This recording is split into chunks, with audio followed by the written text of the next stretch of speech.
Universidad Metropolitana de Educación, Ciencia y Tecnología, UMESIC. Maestría en Ciencias de la Educación, Panamá. Módulo, Teorías y Diseño Curricular. Tema, aplicación de una de las metodologías para la generación y validación de competencias. Participantes, Cantillo Montero Neila Elena, Cantillo Zavala Liliana Judith, Maestra Salgado Elmer Alberto y Rodríguez Martínez Angélica. Tutor, Dr. José Grey Bejarano.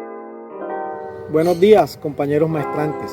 Para iniciar con nuestra ponencia, es importante que lo hagamos recordando un concepto fundamental y que nosotros como docentes debemos tener claro, y es ¿qué es currículo?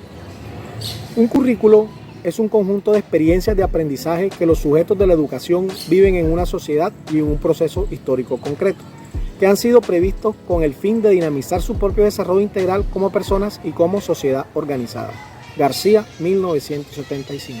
Como maestros, permanezcamos en la búsqueda constante de nuevas estrategias que nos permitan alcanzar de la forma más efectiva nuestras metas en el proceso de enseñanza y aprendizaje de nuestros estudiantes. Y por ello coincidimos en que un diseño basado en competencia es una buena opción. Entonces, ¿qué es una competencia? Esta definición, vista desde el ámbito educativo, se refiere a la capacidad o conjunto de capacidades que se consiguen al movilizar de forma integrada conocimientos, habilidades, destrezas, actitudes y valores para resolver un problema o situación concreta. En este sentido, una competencia es la capacidad de llevar a cabo un buen desempeño en contextos complejos y auténticos. En la enseñanza por competencias, el docente asume el papel de organizador y facilitador del aprendizaje. Por su parte, el estudiante tiene un rol predominantemente activo. Ejemplos de competencias: emplear el lenguaje para comunicarse y como instrumento para aprender, resolver problemas de manera autónoma, analizar la información y emplear el lenguaje para la toma de decisiones. Tipos de competencias. Siguiendo la propuesta de la Unión Europea, se han identificado 8 competencias básicas en educación. Competencia en comunicación lingüística. Supone el desarrollo de la capacidad para utilizar correctamente el lenguaje, tanto en comunicación oral como escrita. Implica saber interpretarlo y comprenderlo en diferentes contextos, así como ser capaz de formar juicios críticos, generar ideas y adoptar decisiones. De las lenguas extranjeras y la capacidad para poder comunicarse a través de las mismas, enriqueciendo sus posibilidades y relaciones. Competencia. Capacidad que engloba la habilidad para emplear y relacionar números, operaciones y razonamiento matemático. Ser capaz de interpretar la información, comprender el lenguaje matemático de forma que les haga posible ampliar sus conocimientos y resolver problemas. Competencia en el conocimiento y la interacción con el mundo físico. Esta competencia implica las habilidades para desenvolverse en forma autónoma en ámbitos como la salud, el consumo o la ciencia, siendo capaz de analizar, interpretar y obtener conclusiones personales dentro de un ambiente en el que los avances científicos y tecnológicos están en continuo desarrollo. Tratamiento de la información y competencia digital. Hace referencia a la capacidad para buscar, obtener, procesar y comunicar información, así como transformarla en conocimiento. Implica la capacidad para el acceso y la transmisión de información en diferentes soportes. Competencia social y ciudadana. Esta competencia enmarca el conocerse y valorarse, tener la capacidad de comunicarse en diferentes contextos, ser capaz de expresar las propias ideas y escuchar las de los demás. Está relacionada con el saber ser y con la inteligencia emocional. Implica comprender diferentes puntos de vista y valorar los derechos e intereses personales y ajenos. Competencia cultural y artística. Es la capacidad para conocer, comprender, apreciar y valorar las diferentes manifestaciones culturales o artísticas, así como ser capaz de emplear recursos de expresión artística. Competencia para aprender a aprender. Hace referencia a la capacidad de desarrollar y crear el propio aprendizaje de manera activa y autónoma. Se refiere al aprendizaje a lo largo de la vida. Implica la capacidad de conocer las propias capacidades, controlarlas y gestionarlas. Autonomía e iniciativa personal. Dentro de esta competencia Se engloban habilidades como responsabilidad, perseverancia, autoestima, creatividad, autocrítica. Diseño curricular basado en competencias. Para enfrentar los retos, los problemas que presenta el contexto, es necesario que el aprendizaje y la enseñanza logre sentido, tanto para el que aprende como para el que enseña, siendo esto un reflejo de la calidad del modelo educativo implementado. Recordemos, compañeros y compañeras, que un currículo bien diseñado ayudará a que los estudiantes aprendan lo que desean aprender. Un modelo educativo basado en competencia requiere ser organizado e implementado, entendiéndolo como la combinación de destrezas, combinaciones, actitudes y aptitudes que le dan al educando que genere un capital cultural o desarrollo personal, un capital social que incluya la participación ciudadana y un capital humano o capacidad para ser productivo. De esta manera, las competencias a desarrollar contribuyen a dominar los instrumentos socioculturales necesarios para la instrucción sociocultural, necesarios para interactuar con el conocimiento. Permite la interacción grupal heterogénea, potenciar el actuar de un modo autónomo y comprender el contexto, lo cual reafirma que el contexto demandará una acción personal, compromiso en el marco de la interacción social, donde tendrá su expresión concreta.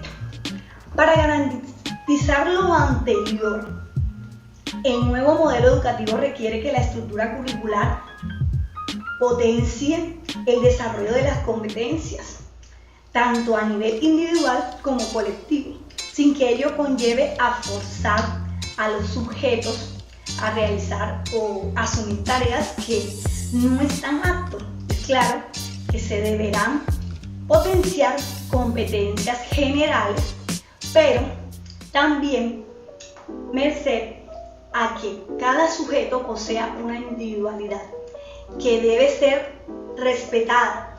Se deberá desarrollar competencias particulares aprovechando para ellos el principio de las inteligencias múltiples. ¿Cuáles son los métodos para enseñar por competencia? Tenemos el método de proyectos, tenemos centros de interés, métodos de investigación del medio, proyectos de trabajo globales. Tenemos también estudios de casos y aprendizajes basados en problemas. Tenemos roles de juego y simulación, aprendizaje, servicio, aprendizaje productivo. Criterios para la selección de una metodología para la generación y validación de las competencias.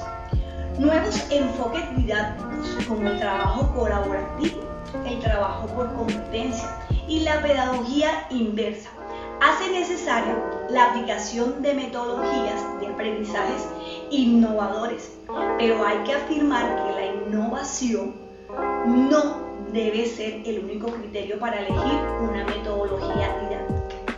Cuando nos planteamos cómo impartir nuestra materia, debemos elegir la metodología más adecuada, sea tradicional o innovadora.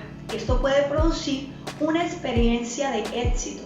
La innovación no debe convertirse en una obsesión para nosotros, porque lo que debemos tener en cuenta es lo siguiente: reflexionar sobre el objetivo que se quiere conseguir. No hay ninguna metodología que sea buena por sí misma. Todas sí cumplen la finalidad del aprendizaje. El objetivo definirá qué técnicas se utilizan para lograr el aprendizaje. 2. El alumno es el centro del proceso de aprendizaje. Las actividades planteadas en el aula deben tener al alumno como protagonista. Se realiza en el aula de primaria o puede ser también en la universidad. Número 3. Las TIC deben adaptarse al aula, no al revés. Las nuevas tecnologías son un elemento clave para favorecer la innovación en clase, pero hay que tener en cuenta que se trata de un elemento más, es decir, que se trata de un elemento que ayuda a la metodología didáctica, debe estar al servicio de las TIC y no al revés. 4. Tener en cuenta las diferencias individuales. Cada alumno tiene sus características, el conocimiento previo, las necesidades educativas especiales, el ritmo de aprendizaje, la brecha digital, son aspectos que condicionan al profesorado cuando elige la metodología que aplica en el aula. A menudo, las experiencias llevan a cabo por otros docentes pueden ser inspiradas, pero es importante adaptarlo a nuestro propio contexto. 5. ¿Cómo se evaluará el aprendizaje? Otro aspecto clave es el proceso de enseñanza. Aprendizaje es la evaluación. Cuando se plantea la metodología que se utilizará, también se debe tener en cuenta cómo evaluar el aprendizaje. ¿Tiene sentido plantear una clase interactiva con pizarra digital y tableros y evaluar los conocimientos adquiridos con un examen tradicional a final del curso? Eso debe tenerlo en cuenta.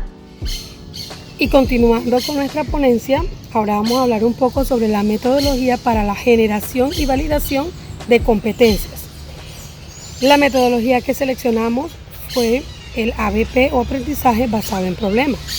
Atendiendo a lo que ya se ha venido exponiendo y teniendo en cuenta nuestro contexto, las características individuales de nuestros estudiantes, decidimos implementar esta metodología que, de acuerdo con García, es un conjunto de experiencias de aprendizaje que los sujetos de la educación viven en una sociedad y en un proceso histórico concreto, que han sido previstas con el fin de dinamizar su propio desarrollo integral como personas y como sociedad organizada. Esta metodología también tiene ciertas características que vale la pena mencionar, como centrarse en el estudiante y su aprendizaje. Aquí, a través del trabajo colaborativo y autónomo, se pueden alcanzar los objetivos planteados en un tiempo previsto. También permite favorecer la posibilidad de relacionar diferentes materias para que los estudiantes aprendan a solucionar un problema en diferentes escenarios. Otra característica es que el ABP busca transferir situaciones a la vida real. Este proceso también se desarrolla en pequeños grupos que aprenden de manera colaborativa, como ya lo había mencionado, y buscan siempre resolver un problema inicial complejo y retador que ha sido planteado por el docente con el objetivo de desencadenar el aprendizaje dirigido hacia sus estudiantes. ¿Qué puede hacer el docente? ¿Cómo debe manejar su rol el maestro? Debe convertirse en un facilitador del aprendizaje, conocer el tema, motivar a los estudiantes y ser proactivo, liderando el grupo de los alumnos que tiene a su cargo. Esta metodología tiene ciertos pasos que deben tenerse en cuenta para que pueda desarrollarse de una manera eficaz. Entre ellos tenemos la planificación. Aquí se definen los objetivos del aprendizaje y las competencias que nosotros queremos que los estudiantes desarrollen. Otro aspecto es la organización de los grupos. Debemos dividir los estudiantes en grupos de 5 a 8 personas, que no sean ni tan numerosos ni tan pequeños. Se le pide a los grupos que seleccionen roles diferentes de moderador, de secretario, que cada uno tenga claro el papel que debe cumplir. También otro punto que se debe tener en cuenta es la presentación del problema y la aclaración de términos. Aquí, en este punto, planteamos el problema o el caso que vamos a trabajar a nuestros estudiantes. Debemos darle un tiempo determinado para que ellos lo lean, lo revisen con atención, animarlos a que pregunten a través de cualquier estrategia para que ellos aclaren sus dudas y los términos que no entiendan. Otro paso es la definición del problema. En este momento, los equipos que ya formamos con anterioridad deben ponerse a trabajar y nosotros adquirimos única y exclusivamente el rol de guías. Siguiente paso sería la lluvia de ideas. ¿Sí? Aquí se termina de estructurar el problema. Los grupos deben llevar a cabo una lluvia de ideas donde cada estudiante exponga su conocimiento sobre el caso, las circunstancias que lo rodean, a qué personas o cosas afectan o qué implicaciones puede tener ese caso, ¿sí?, en el momento de desarrollar. Planteamiento del problema o respuestas e hipótesis. Aquí ya está estructurado el problema. Los estudiantes deben sacar a colación todos sus conocimientos previos.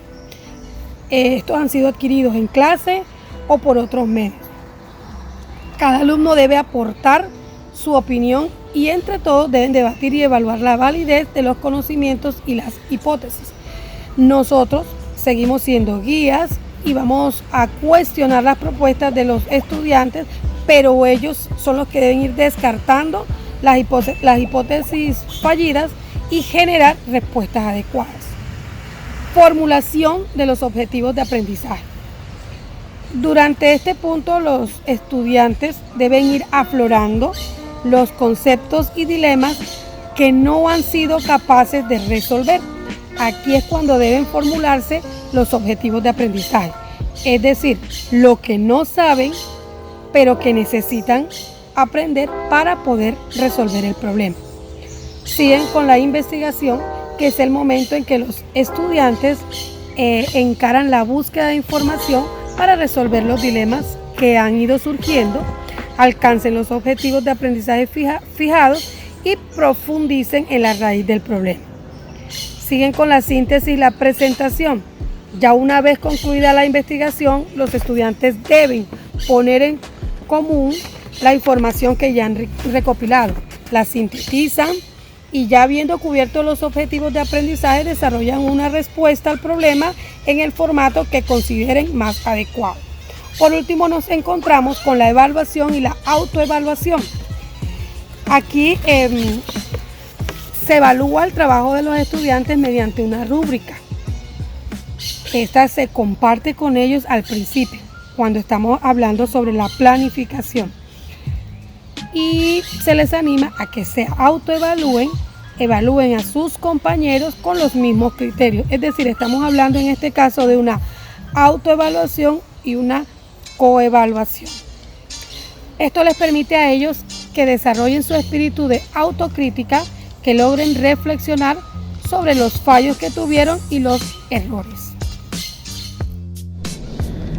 Bueno, ahora vamos a iniciar con la clase modelo, donde vamos a aplicar la metodología de ABP o aprendizajes basados en problemas. Iniciamos con la planificación, en la cual vamos a partir desde los contenidos que tiene la malla curricular, en donde ya vamos a encontrar lo que necesita el estudiante que logre desarrollar sus aprendizajes. Vamos a partir también desde una pregunta, en donde los estudiantes deben darle respuestas por medio de un trabajo en equipo. Esto también se puede aplicar dentro de esta metodología. Podemos hacer una interdisciplinaridad de las áreas en este modelo. ¿Cómo así? Por ejemplo, vamos a partir desde la pregunta, ¿cómo son los animales? Esto enseguida nos lleva a pensar que es del área de ciencias naturales, pero también podemos aplicar las matemáticas. ¿Cómo así? Cuando estamos en el momento de clasificar, llenamos datos. Esto estamos haciendo en matemáticas. Cuando estamos haciendo los dibujos de los diferentes animales que vamos a encontrar, ellos están trabajando en el área de artística. Bueno, vamos a seguir en el otro momento, que es la organización de los grupos.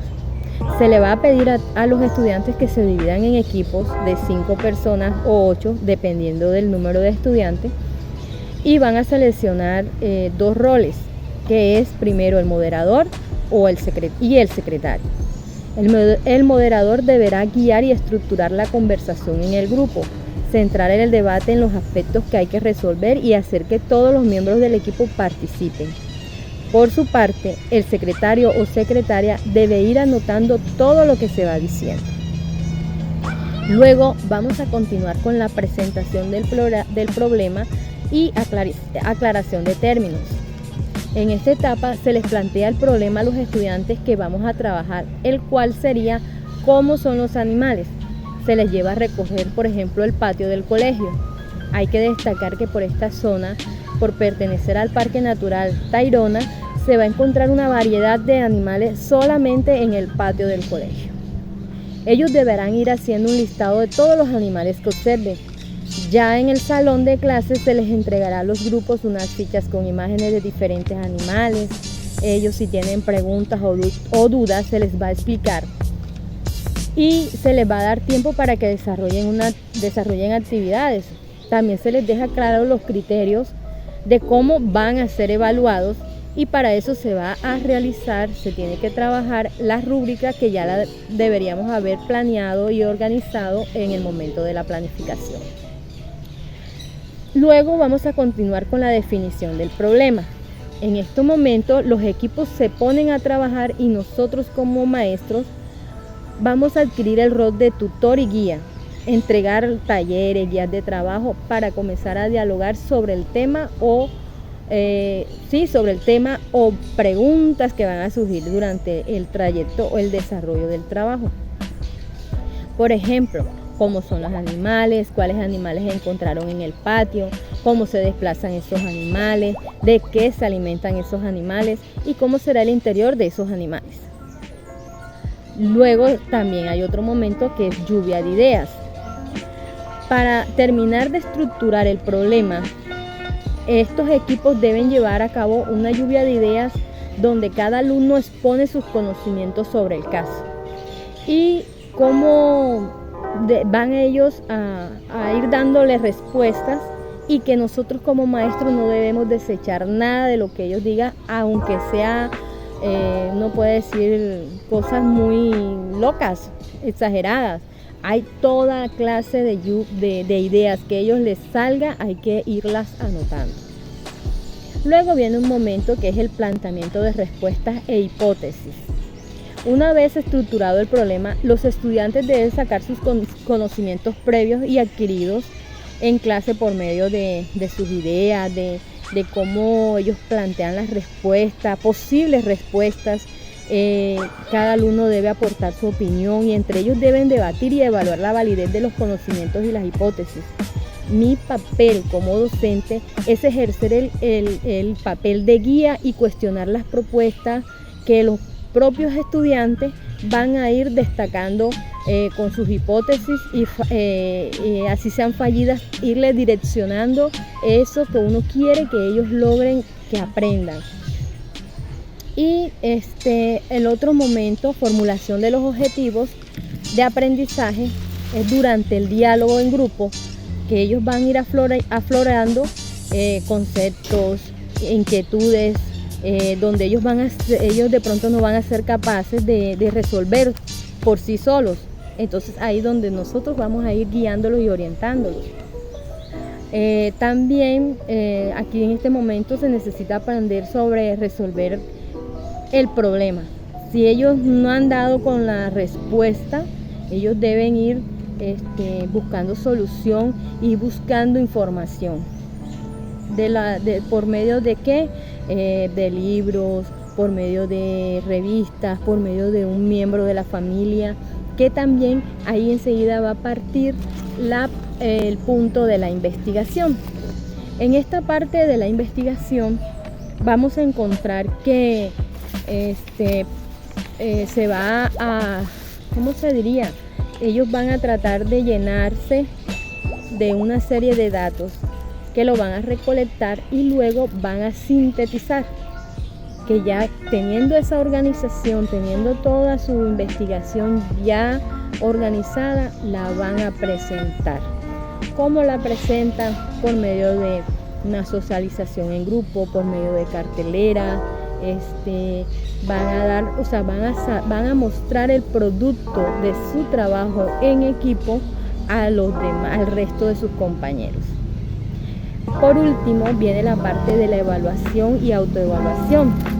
Aquí se evalúa el trabajo de los alumnos por medio de la rúbrica que ya la hemos explicado en la segunda parte del trabajo, de los momentos que ellos ya deben de conocer cuáles son los criterios de evaluación.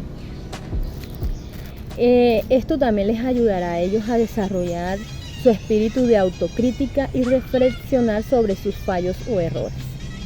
Bueno, compañeros y compañeras, espero que nuestro trabajo les sirva de aporte para muchos y que valga la pena mencionar que desde nuestra experiencia hemos podido vivenciar lo interesante que resulta aplicar esta metodología de trabajo. Hoy utilizamos como una muestra de clase de ciencias naturales, pero el aprendizaje basado en problemas se puede trabajar desde cualquier área y en cualquier nivel, organizando un aprendizaje para llegar a un aprendizaje significativo. Muchas, pero muchas gracias.